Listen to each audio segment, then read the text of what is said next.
Hello, everyone. Let me give you a quick explanation as to why this class is being recorded instead of being live. As I explained on my message through Canvas, I was elected to serve in the search committee for the dean in the Correct School of Business. And this Wednesday, we're meeting to discuss the candidates that have applied. So it's an important commitment, and unfortunately, I have very little control over the times the committee meets. There is a significant amount of people comprising this group, and I just have to we just have to find the best way for everybody. So anyway, sorry, I was planning to have this meeting live. It's not possible, so I have no choice but to record. At least we're not missing the class. You know, during the normal times, we will have to either cancel the class or do something else. Now with the technology, we can record the class. Anyway, very quickly, I recap before we switch to the new topic, which is the debt crisis. Let me share my screen very quickly. I want to give you a quick summary so that you have a good understanding as to why we're making a transition to the debt crisis.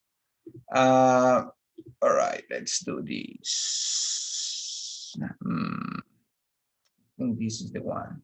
Yeah. So last class, we ended the topic on dependency theory and structuralism. And the last session, we cover the basic notion of why it failed.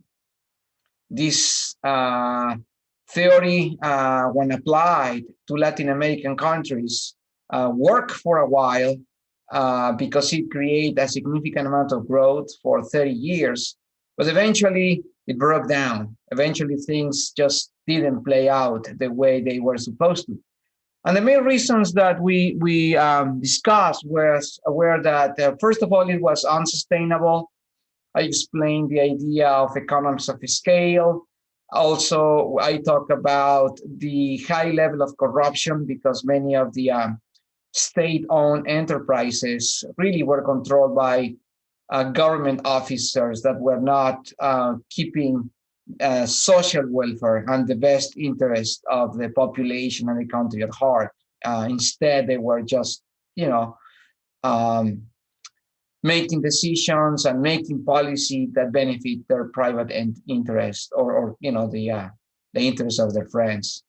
We also talk about the problem that being protected produce for the creation of a entrepreneurial class.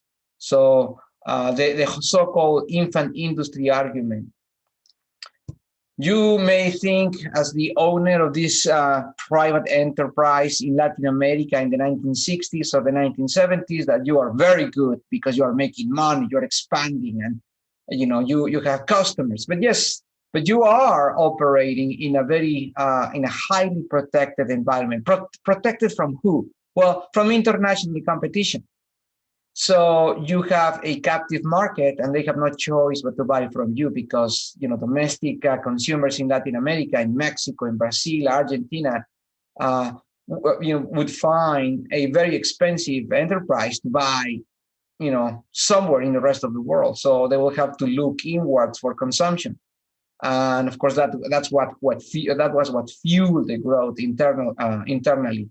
The problem is that these industries, these companies, never grew. They never learned to become efficient. They never learned to become competitive. So this infant industry argument was, okay, we are going to protect these companies for a while, 5, 10, 15 years, give them the chance to grow, to develop, to reduce cost, to take advantage of economies of scale. But they never did. They never did. And they kept asking for additional extensions in the protections. Give me another 5 years, give me another 10 years. And of course, corrupt politicians were in favor of these extensions because they also benefit from it, right? Anyway, the other argument that I used to explain the failure of the policies has to do with high economic and social cost. So we talk about increases in the income and wealth inequality.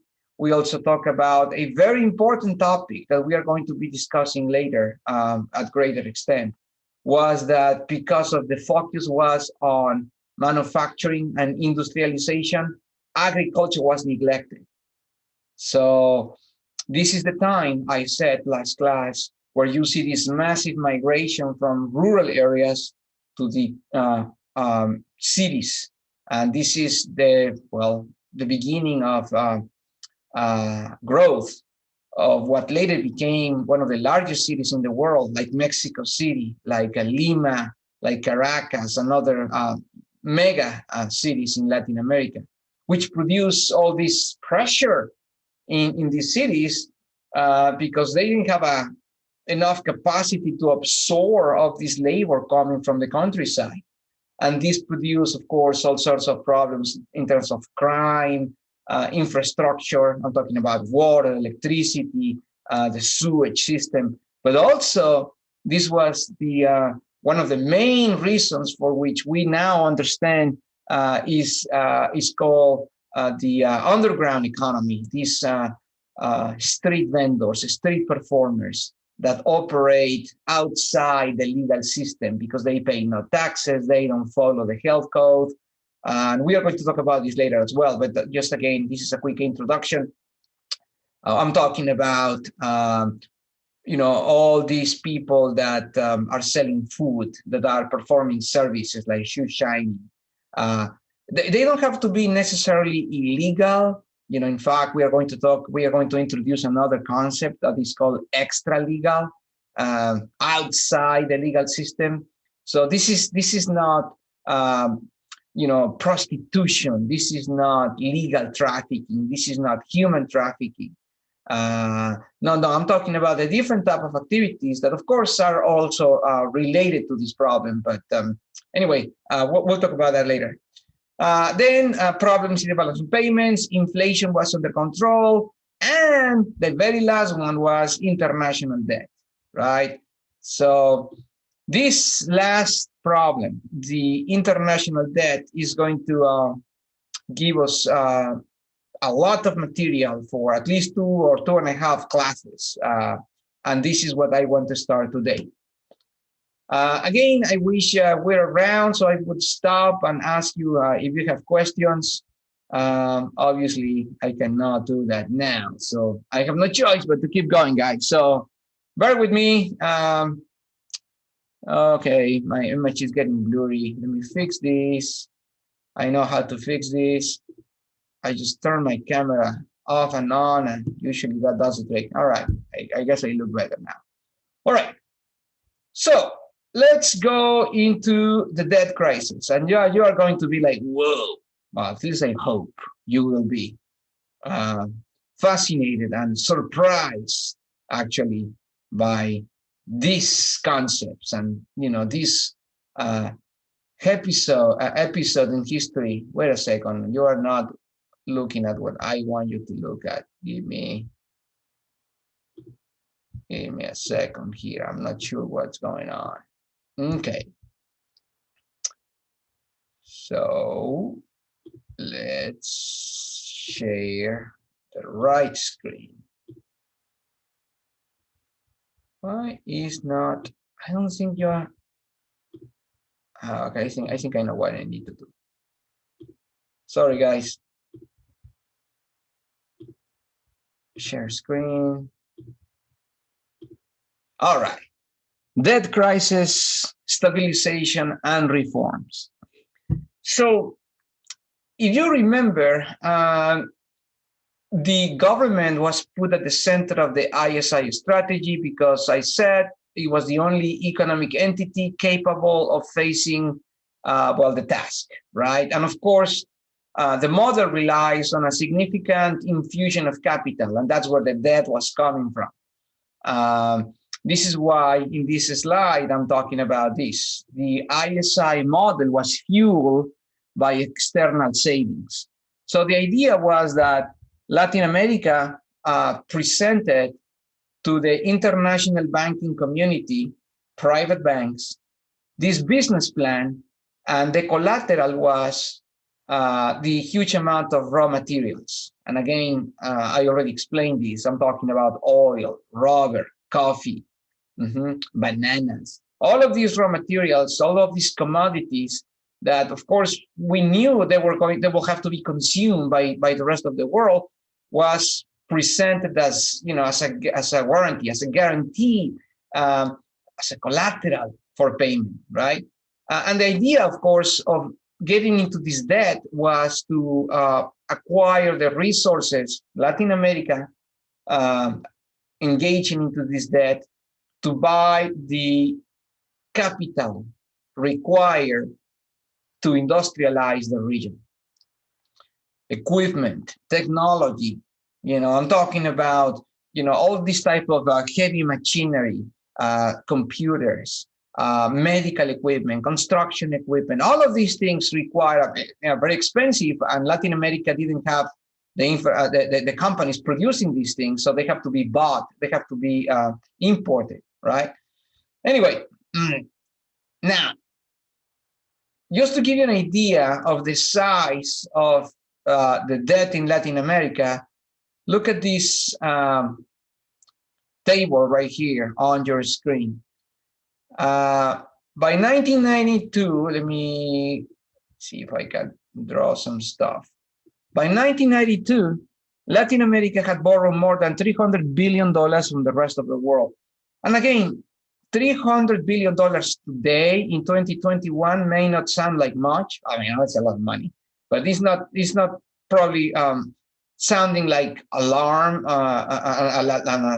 you know, a huge amount of money that could cause, could be reasons of alarm, because now we're talking about, you know, rescue packages of $1.9 trillion, and, you know, but of course we're talking about, you know, 40 years ago in a region where the economies are way smaller and so forth. But anyway, you know, just to give you a sense of the size in Latin American terms, take a look at this column, this one in particular. So the total debt service, that means paying principal and interest relative to the exports of goods and services. So let's speak, you know, let's say 1980. What does this 36.9 mean? What does that number mean? Well, it means that for every dollar of exports that Latin America was able to sell to the rest of the world, 36.9 cents have to be used to pay the debt, right? So we're talking about that you generate $1, but more than 1/3, more than 33 cents, actually 36.9 cents, have to be used to pay the debt. So you don't keep the money, you have to pay the money back. Now you may be thinking, well, what's the big problem? Well, take a look at this one. GNP is gross national product, which is the size of the economy. What is this 36.2%, you know, in 1982, this one right here, 36.2. Well, it tells you that for every dollar that Latin America was growing in a given year, like 1980, 36 cents were debt. So, you know, it's like, try to translate this into your personal, you know, finances. Let's suppose you're making $30,000 a year, or say $60,000 a year, but $20,000 you don't keep. You have to pay to somebody else, right? This was a significant problem for many, many Latin American countries that, well, for the most part, was non-anticipated, right? The business plan that Latin America presented to the international banking community at the beginning was credible. And of course, that's what, produced this massive infusion of capital, banks giving money away and all that, but eventually didn't work. And I want to explain what was what were specifically the main reasons. So let's talk about 4 reasons, okay? 4 main reasons that fuel the accumulation of this massive amount of debt that eventually became unsustainable, unpayable, right? So reason number one, guys, there we go. The debt trap. The basic concept is very simple. The payback of these loans, the payback of these infrastructure projects was not consistent with the terms of the loan, right? So let me give you some quick intuition. So imagine that Latin America, imagine that this country, let's say Ecuador, borrows a large amount of money from Chase Manhattan Bank to build this highway. And they agreed to pay the money back in 10 years, but the highway is not going to start generating revenue until, 12 or 15 years, right? So how is Ecuador going to pay millions and millions of dollars of this loan in 10 years when the project is going to be completed maybe in 10 or 12 years, and until year 15 is going to start generating enough revenue to pay the money back, right? This is what we call the debt trap. And you can find this, mathematical exercise here on your screen, where it's a typical example of the debt trap in any Latin American country. Now, in hindsight, you may be thinking, why were they so naive? This requires a level of misunderstanding of basic financial concepts. But, well, once again, remember, the entrepreneurial class in Latin America was not very smart. And also, even if they were, perhaps they were too smart, because there was this level of corruption that obscured and clouded the main goal, which was to develop the infrastructure of the country, in this particular case, the highway.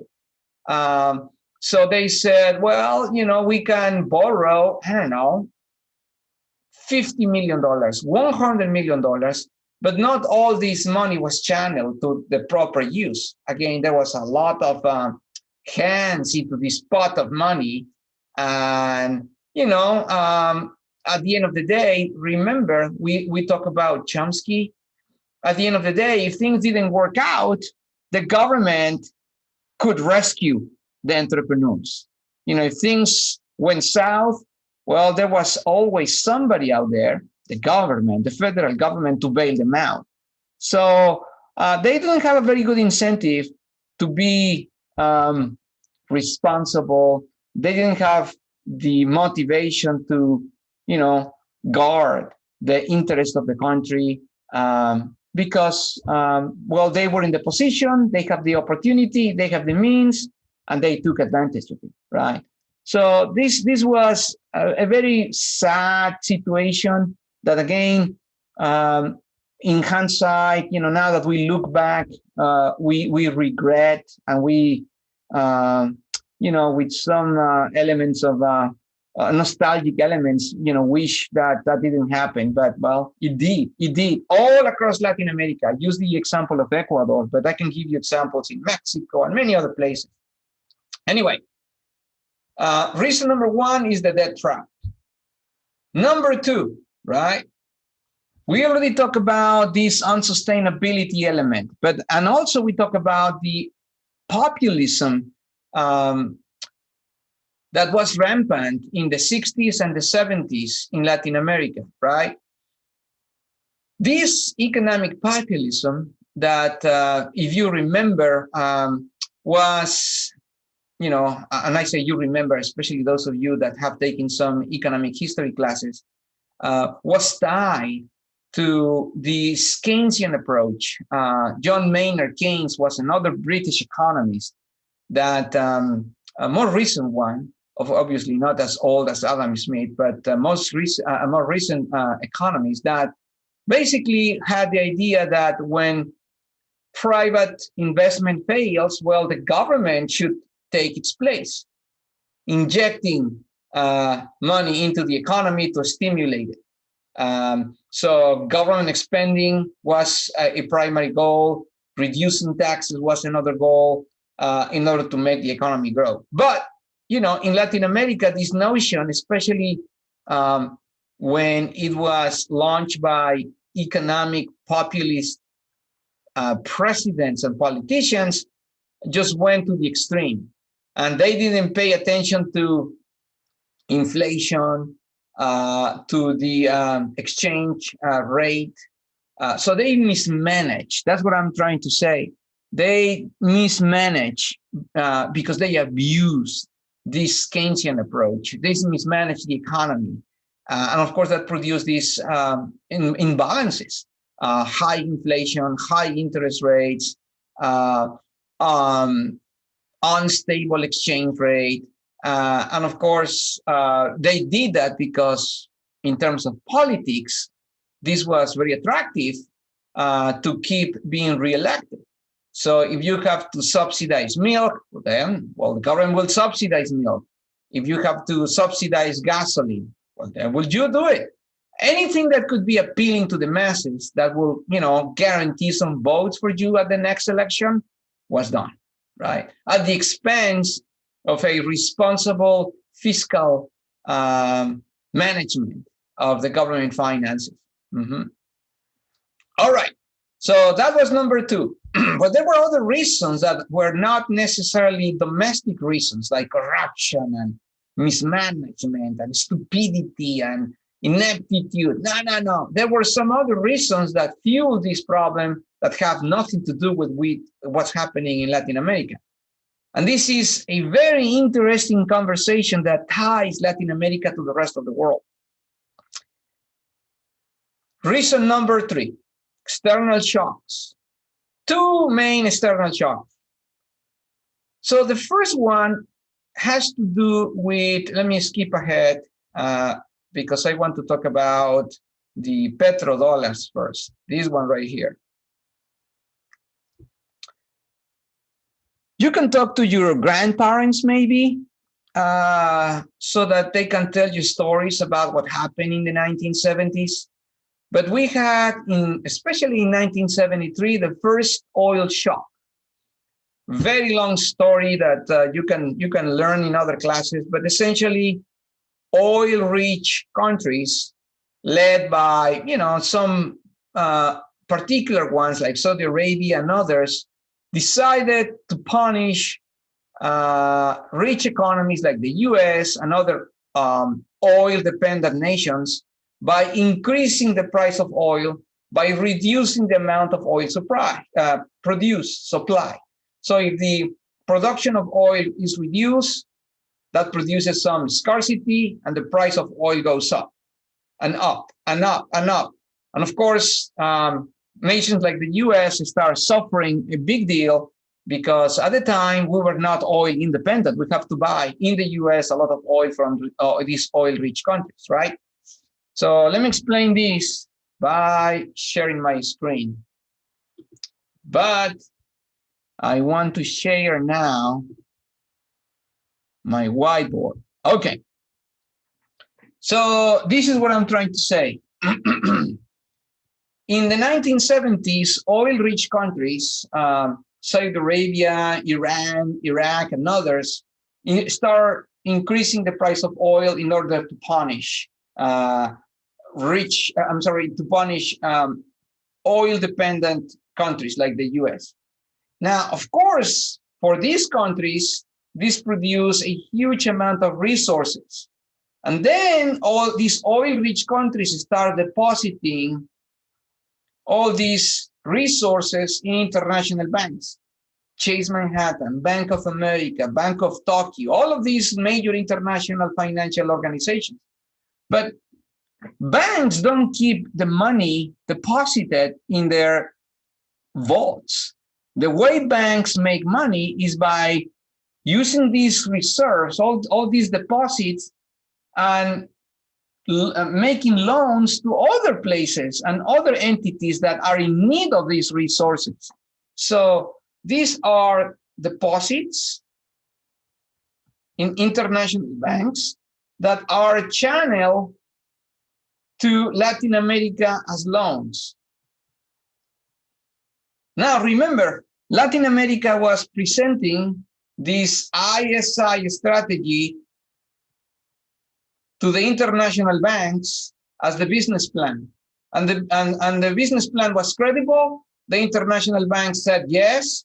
And well, guess what? They start receiving more and more and more and more deposits. And suddenly there was this, believe it or not, fierce competition to lend to Latin American countries.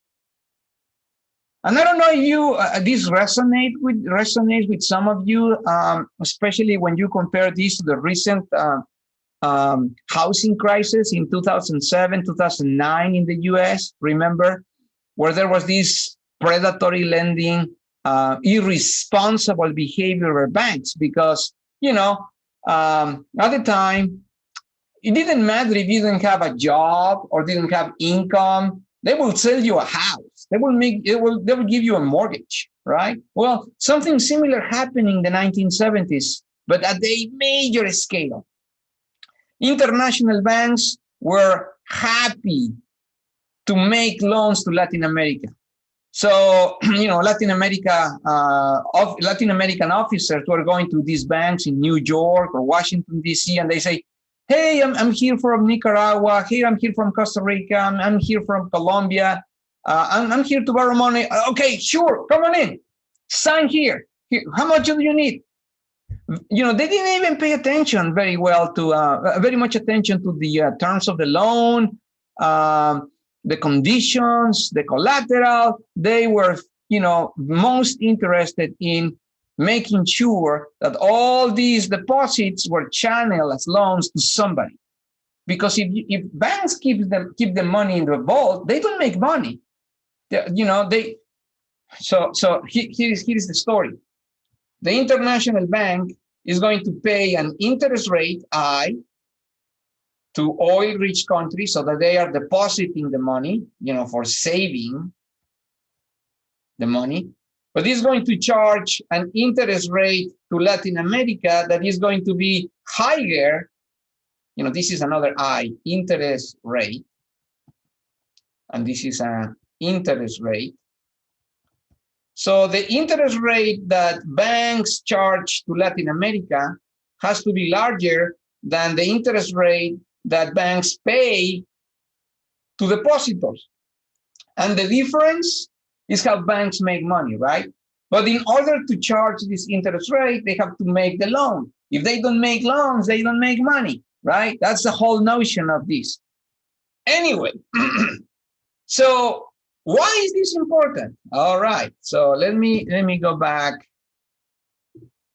to my presentation. So in the 1970s, things were going really well. Well, for some oil-rich nations. But then in the US, this is what happened. So, and this is why I was telling you about talking to your grandparents. So gasoline was suddenly very scarce and very expensive, because oil became so expensive, right? And suddenly in the 1980s, early 1980s, well, late 1970s and early 80s, inflation in the US became higher and higher and higher, because with the price of energy going up, the price of pretty much everything went up. Food, transportation, obviously, gasoline, right? And many other things start going up. Well, This is the time, I don't know how many of you are familiar with this name. Let me highlight this name. Let me try something else now that I can do this. Aha, that's easier to highlight.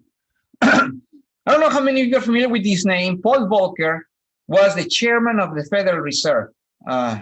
So this is obviously a very important post because at the time, the interest rate in the US prime rate was close to 19%. Now, just to give you an idea, right now, the interest rates are below 1%.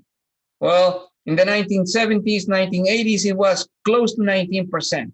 So borrowing money was very expensive, inflation was going rampant, and of course, this was not very helpful because remember, the reason the Federal Reserve increases interest rates is to reduce consumption and to reduce investment, to put the brakes into the economy in order to cool it down, to bring inflation down, to bring the economy back under control. So when interest rates in the USA go up all the way to 19%, interest rates around the world tend to go up as well. The same way that today, when interest rates in the US go down, the interest rates around the world are also pretty low. Well, in the 1970s, early 1980s, it was the opposite. They were going up and up and up and up. And here is the link with the housing crisis. Many people lost their homes because they engage in variable interest rates, not fixed interest rates.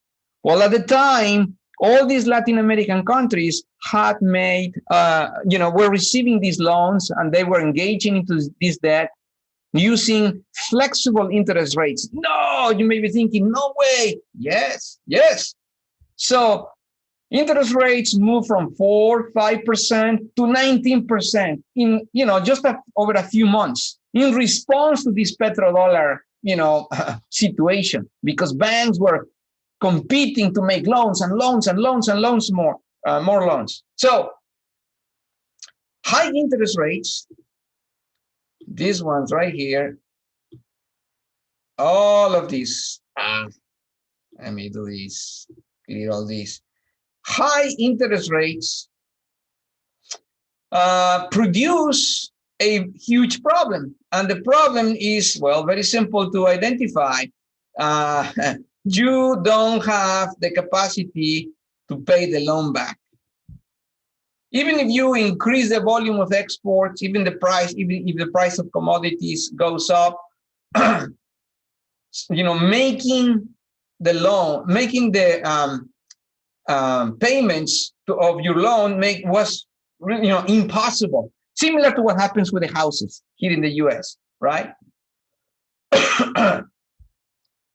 And this, again, is one of the most important reasons for the debt crisis in Latin America that had nothing to do with internal conditions. This is a totally external shock, right? Very, very outside of the ideas and the mismanagement capacity and the goals of domestic politicians in Latin America. It was just happening in the rest of the world, and this just increased and magnified the size of the problem.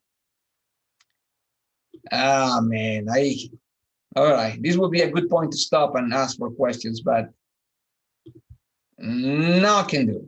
Anyway, reason number four, capital flight. When many people in Latin America saw this happening, they start losing confidence in the direction of the economy, in the viability of the business plan, in the sustainability of the ISI strategy. And they said, you know what, I'm out. Like, what do you mean? Yeah, I'm taking my money. Some of the rich people in Latin America that had access to the information, that had access to what was going on, that had a basic understanding of the upcoming crisis, they said, I'm taking my money out. I'm making deposits in, banks in Miami, in Europe, just dumping Mexican pesos in Mexico, dumping domestic currency in Latin America, buying foreign currency, and taking your money out. Capital flight, the loss of confidence in the economic management of the region. This magnifies the problem even more, because when money leaves your country, your tax base is reduced, domestic savings are reduced, and everything gets in a worse shape, simply because, well, now the government is incapable, to do what they are supposed to do, which is, tax companies and people to generate tax revenue for infrastructure and so forth. They don't have the money to invest. They just leave. They just leave, right? So anyway, 4 reasons. Remember, debt trap, 1. Number 2, unsustainable economic policies. Number 3, external shocks. Number 3. And number 4, capital flight. All right. Now, in August of 1982, Mexico was the first country that announced to the international community, and I'll give you some names of some banks in a few minutes, so that you understand who the international community is, that Mexico could not longer meet its international obligations, which basically means, guys, I cannot pay you back. Why? Because I'm in crisis. The business plan failed. I just cannot keep servicing my debt, because the population here in the country is in trouble. I just don't have the money to do it. So at first, this announcement was considered what in financial terms is called an illiquidity problem, which basically means, when you are not liquid, means, okay, you know what? I don't have money right now, but I will have money later. Just give me a chance. Give me a chance to stabilize, recover, and I'll pay you back later. That's an illiquidity problem. You don't have the money right now, but you will later. But the problem was misdiagnosed. It was not an illiquidity problem. It was an insolvency problem, which is what I'm trying to say here. So at first, multilateral agencies like the IMF and the World Bank, they said, oh, no, it's just an illiquidity problem. But no, it was an insolvency problem. I don't have the money now, and I will not have the money later. You are insolvent. Oh, geez, yes, yes. Now, this was very important, guys. Very, very important. Because, well, obviously many reasons, but for the international community, I'm talking about the international community right now. We are going to come back why this was very important for Latin America.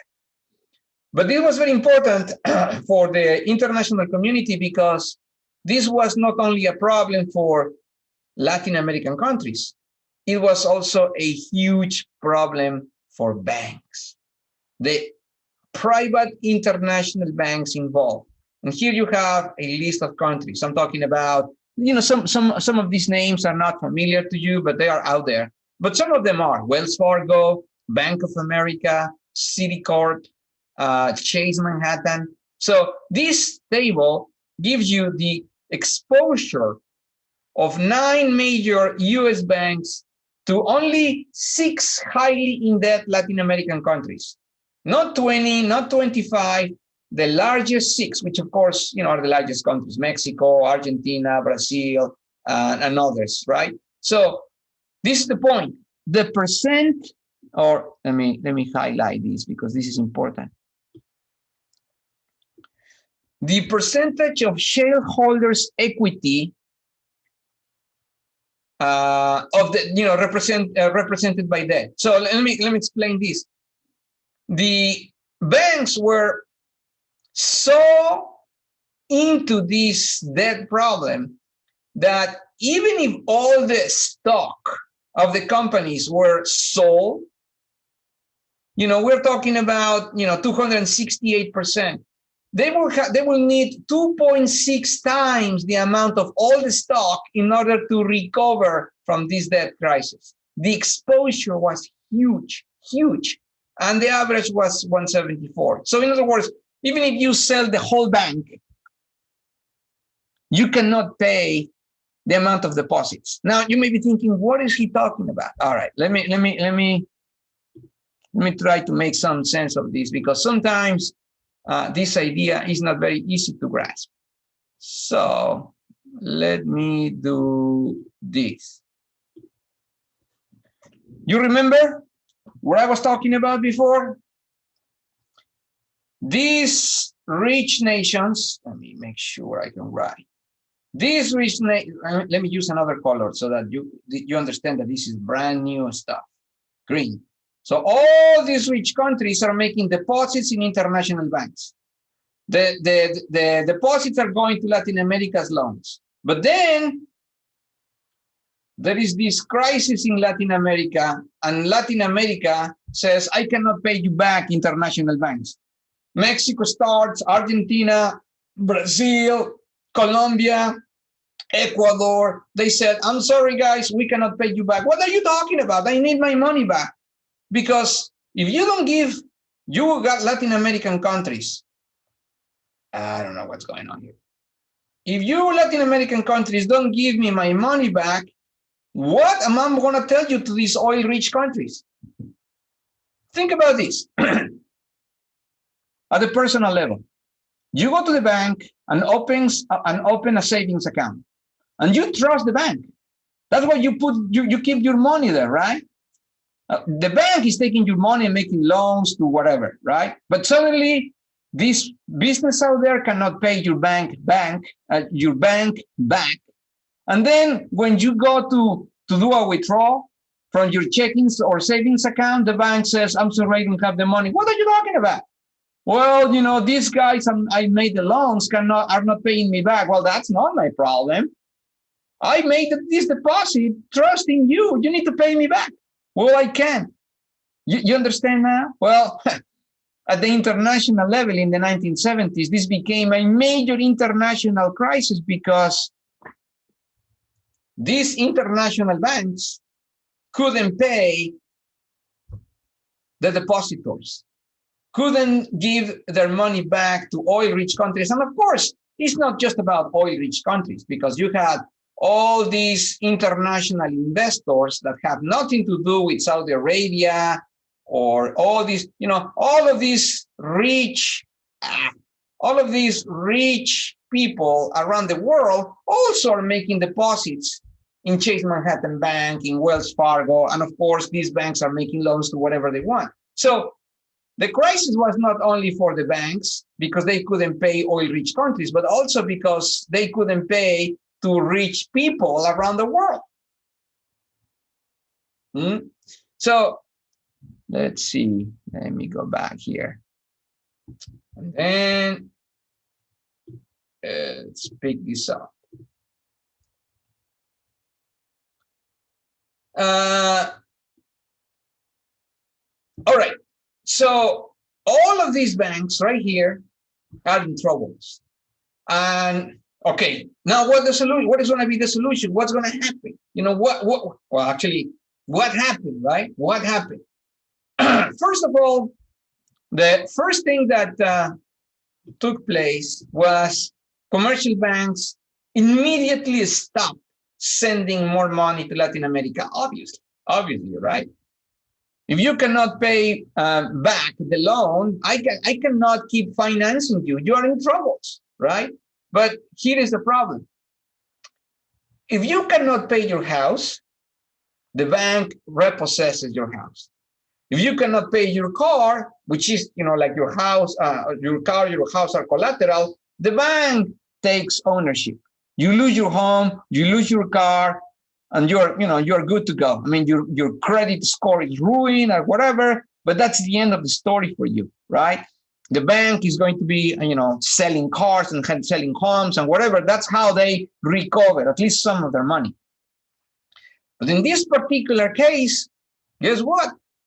The international banks cannot take over the entire country.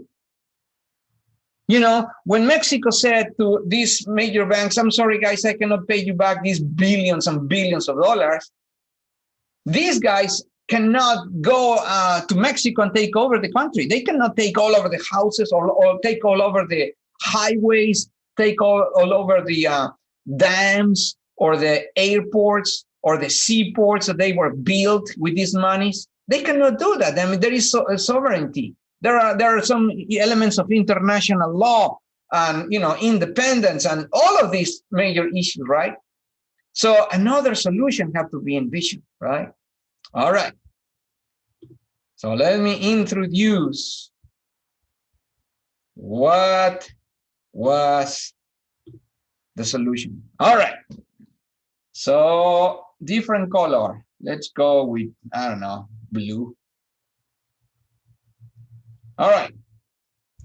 So all of this was happening right now. Well, not right now, in my story, but I'm talking about 1982, 1983, the 1980s, right? Let's introduce the IMF and the World Bank. Why? Well,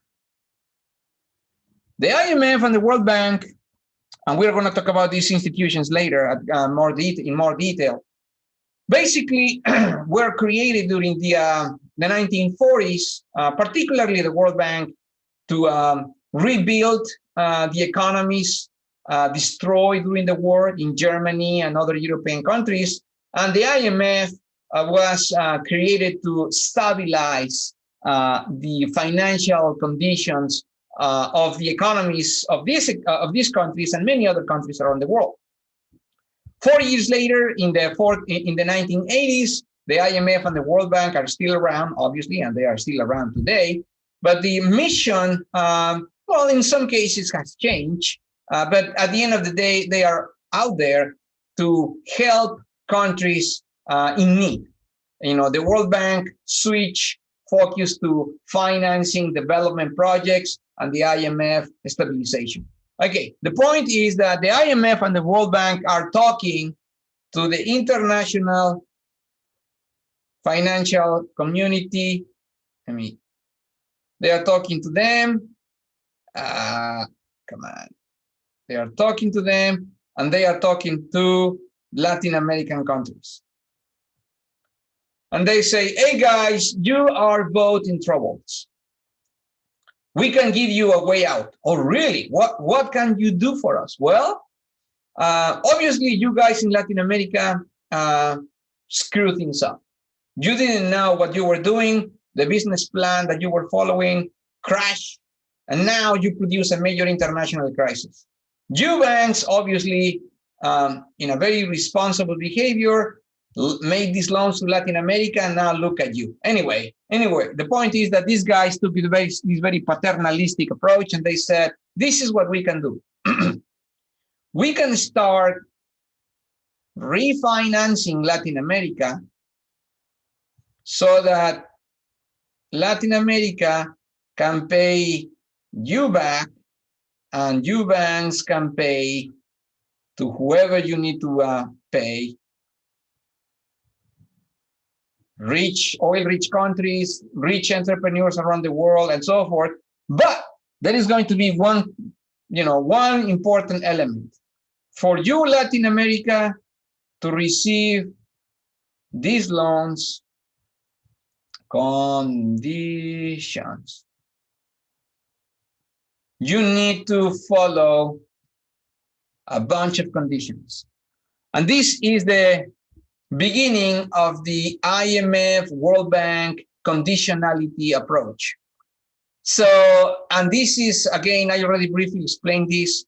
This is the beginning of why many people in Latin America see the IMF and the World Banks with so much distrust and some angst, and in some cases with some anger. Because these conditions basically ask to switch the business plan from import substitution to export promotion. And we are going to talk about this later, but this is a preview. The IMF and the World Bank said you need to switch your economic philosophy. Forget about big government. Forget about regulation. Forget about price controls. Forget about all of these government intervention. No, you need to leave up all the economy to markets. You need to open up financial markets, labor markets, goods and service market. You need to reduce regulation. You need to reduce taxes. You need to minimize the role of the state. You need to privatize. Wait a second, World Bank and IMF, we cannot do that. Well, you want the money or not? You're in a huge crisis. You're in troubles, right? So, they took, in a way, advantage of the weak financial situation of Latin America to force them to switch the model, right? Let me stop sharing here. So,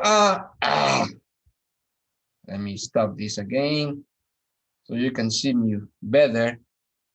Anyway, this is, I'm going to stop right now, but this is, I hope, a reasonable explanation as to why the IMF and the World Bank got involved in Latin America, what was the reason behind, where were the conditions. We're going to explore this later in more detail.